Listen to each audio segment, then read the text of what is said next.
So this is the recap for live stream 238, I believe. It's either 237 or 238. As we can see, we've got a positive P&L, and it doesn't completely explain the day. Over on the right hand side of the screen, we can see a breakdown of P&L based on the instrument. We picked up 23 on ES, picked up 11 on NQ, and lost 26 on gold. We'll have a look at gold, and let's talk through what we were doing on gold. So over on gold, well, gold was a difficult one because came to the market a bit later on, saw the previous day's high somewhere around 64.4. Price came within 3 ticks of my target. Actually 3 ticks because I was targeting 64.2, 2 ticks below the previous day's high. Price turned around, took a loss there, then went short. Prices came back, took it off for a loss. So what I was doing was I was trading inside a bit of a channel here. I wanted to take the move to either side of the channel, either to the upside or the downside. And what resulted was me being chopped up. So I was taking a series of longs and shorts, and all that resulted from these trades were losses.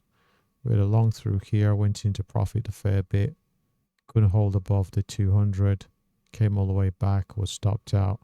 That was the last trade. After that, I decided to focus on NQ and ES.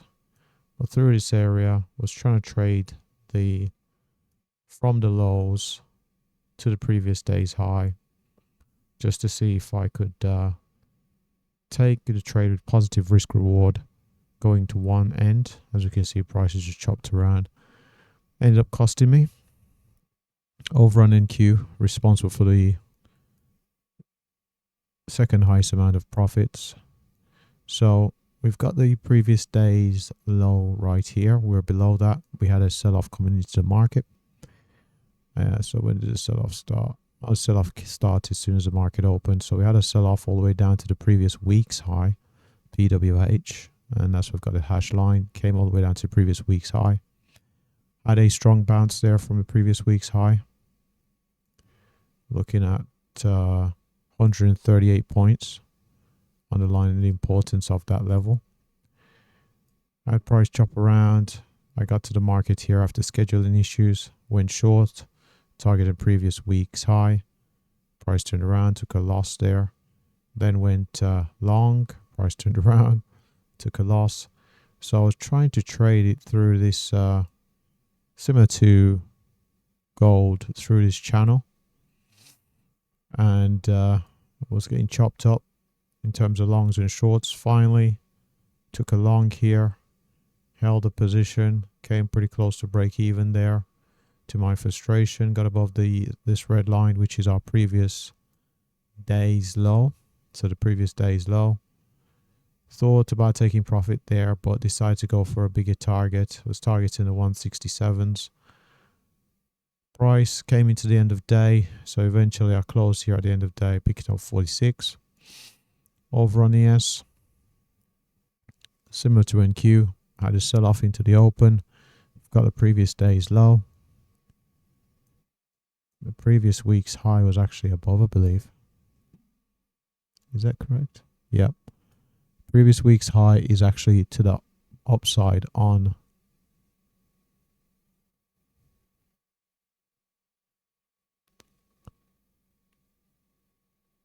ES.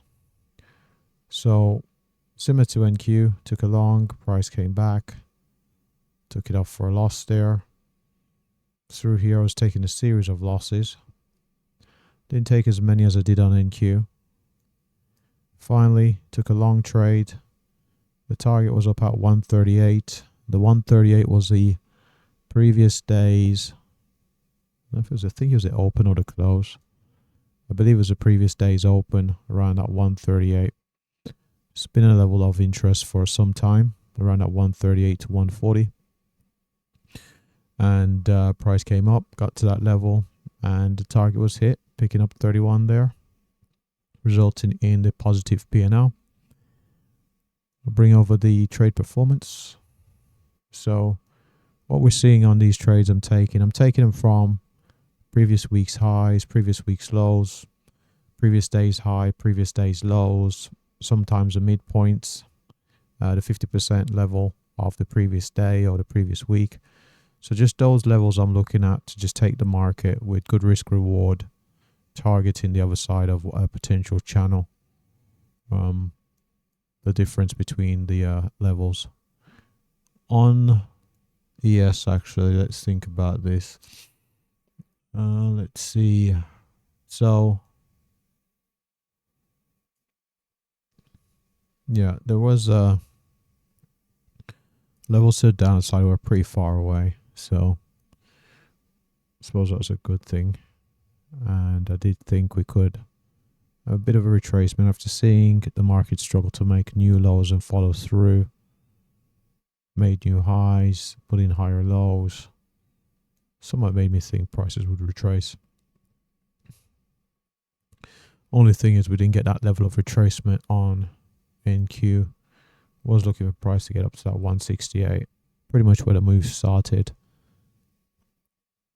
But there just wasn't enough volatility. Imagine it's going to happen during the overnight session.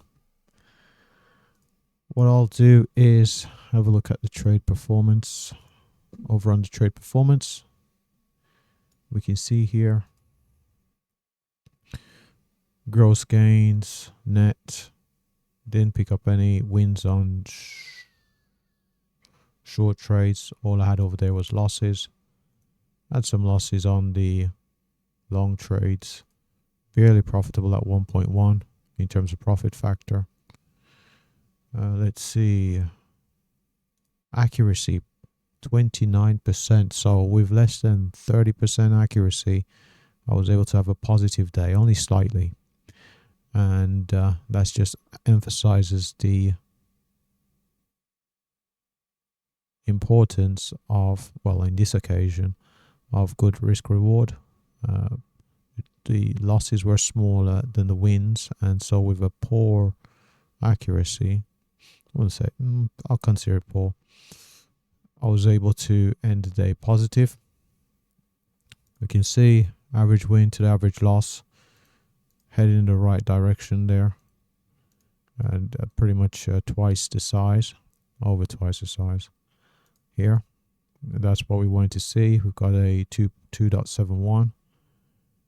Max consecutive winners 16. Well, this is how the contracts are executed. 39 for losers. Largest win compared to largest loss. Really good ratio there. Better than 1-3. Definitely, it is frustrating, the risk reward trading, because you do get stopped out a fair bit. You do close positions pretty early as well, and you just got to stick with it. So that's the result there. 36-9. Time in the market about 50 minutes.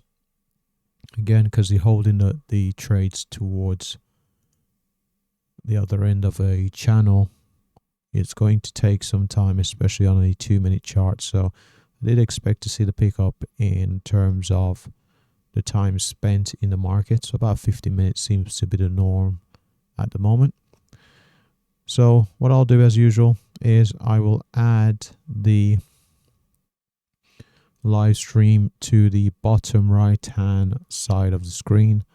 So if you'd like to watch it back, you'll be able to do that. Let's add it to the bottom right hand side of the screen. Add it as a bit of a link here on YouTube. And with that said, thanks for watching. Good luck trading. Have a great day.